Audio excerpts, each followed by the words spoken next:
One of the techniques I'm often asked to show in class is making an entire image black and white while preserving one area of color. If I were to simply go to Image, Mode, Grayscale, and click Discard, it would permanently remove the beautiful blue, and that's what I want to pop in this photo. So I will undo the grayscale, and by making a selection of the eyes, before adding an adjustment layer, you can preserve the color of the blue eyes and at the same time convert everything else in the background to black and white. So let's try that. Using my elliptical marquee tool, I'm going to select one eye. And I really only need to aim for the blue portion. In fact, it's difficult to see, so let's zoom in a bit. And I could pick up the selection area and move it. I could also do Select Transform Selection to adjust the size. That way you adjust just the marching ants. But I don't have to have this perfect. It's going to be on a mask, so I will be able to paint in changes if I don't make the perfect selection. In fact, I'm only going to do one eye to start, which will look a little wacky in the beginning, but it will illustrate the use of a layer mask and an adjustment layer at the same time. This is the eye I want to keep in color. So what I'll do is select the inverse, so now all of the background is selected. And I've been using Control- or Command- to zoom out, but everything inside these marching ants from the edge to the edge of the eye will be converted to black and white. In your Adjustments panel, in the second row is black and white, and one click will apply that as an adjustment layer. But see that tiny little black dot? That little black dot indicates this colored area is being protected. Black is blocking this effect on the whole image. And I actually love to show the power of this black and white. If I hide the layer, you can see I've got pink or magenta, some cyan, some yellow, some red.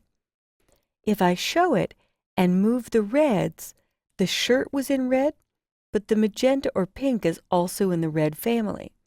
And I really want to go for a special effect where every detail on the face really fades out so the eyes pop more. So I'm moving the reds a bit too far for that special effect.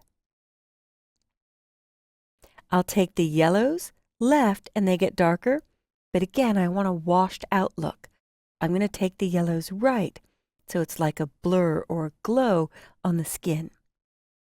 I'll play with the greens, and there's just a little movement in the shadows here in the greens. So I tend to go very far one direction or the other to see what I get.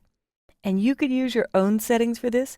Cyan, the zipper and the detailing there, is moving, and I want to keep some detail, but I want them lighter. I'll move the blues. Oh, and that's really affecting the other eye in the background. And I'll stretch this panel, and here come the magentas.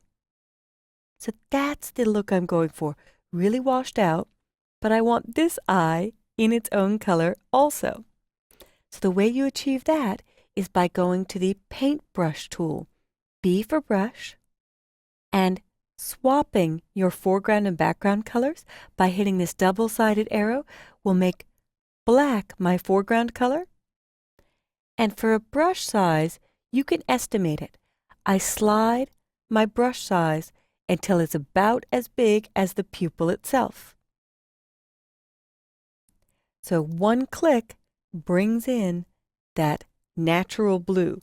And you'll notice because of the feather, the softness on the brush, hardness at 0 versus 100, 0 is a really soft or blended feathered edge brush. As I move closer to 100, I get a harder edge. A little bit of the original skin color peeked through because my hardness was at 0.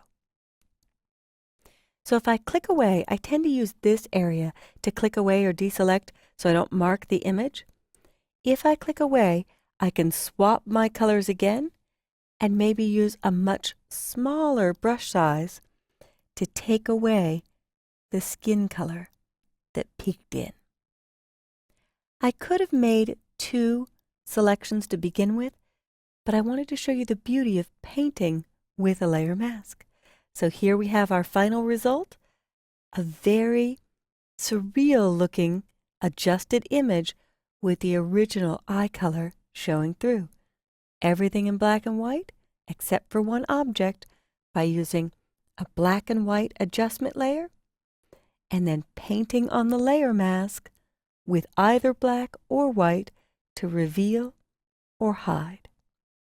Now the last bonus trick on this is I can use a very large brush about the size of her cheeks with a hardness of 0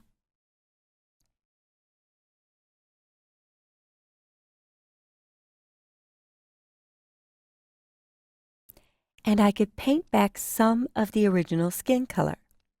So I want to block the black and white. So I will swap to black. And I only want to paint back a very light amount. So I will set the opacity to 20%. And I will click and drag over the cheeks. I'll make my brush smaller for this side and click and drag over this cheek. And if I were to drag again, you would get 40%. It gets darker. But I think that's too much, so I'll undo it. But maybe for the mouth, I will try 30%. And I really try to get the mouth in one swipe because if you let go, it compounds the effect. So I'll dial this down so the brush is a good size to paint in the mouth. And it looks like we're adding lipstick, but we're just revealing the original lip color. And now we have a painted photo. So that was the last minute bonus on creating a really artistic effect, preserving the original eye color, and bringing back subtle percentages of the skin color for the cheek and the mouth color. Try this with one of your own family photos and see how it turns it into art.